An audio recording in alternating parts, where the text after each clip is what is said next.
Salamo faraka ambefapolo.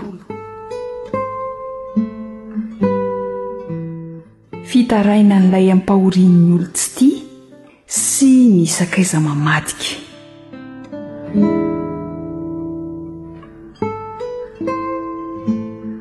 Sambatra izay mahatsiaro ny malahelo, Jehova monjy azy amin'ny andro fahoriana.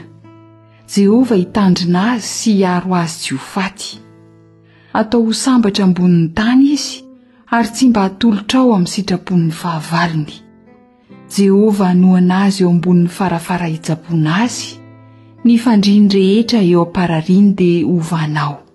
Hoy izao: Jehova mamindrafo amiko, sitrano ny fanahiko fa efa nanota taminao aho. Ny fahavaloko maniry aho ho simba ka manao hoe: raha oviana no faty izy, ka ho very ny anarany.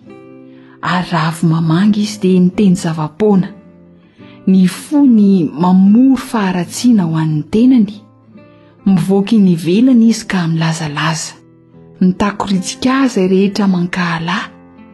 Misaina anisy ratsy ahy izy. Tena zava-dratsy hoy izy no ahidina aminy, ary raha mandry izy dia tsy hitsangana intsony. Eny, ny sakaizako izay nahatoky ahy sady nihinana ny aniko no nanangana ny ombelahatongony hamely ahy.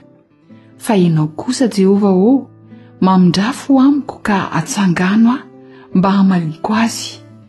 Zao no afantarako fa mankasitraka ahy ianao dia ny tsy anakoran'ny fahavaloko aho, ary ny amiko dia manohana ahy amin'ny fahitsiako ianao ka mampitoetra ahy eo anatrehanao mandrakizay. Isaorana ane Jehova Andriamanitry ny Israely hatramin'ny taloha indrindra ka mandrakizay. Amen dia amen.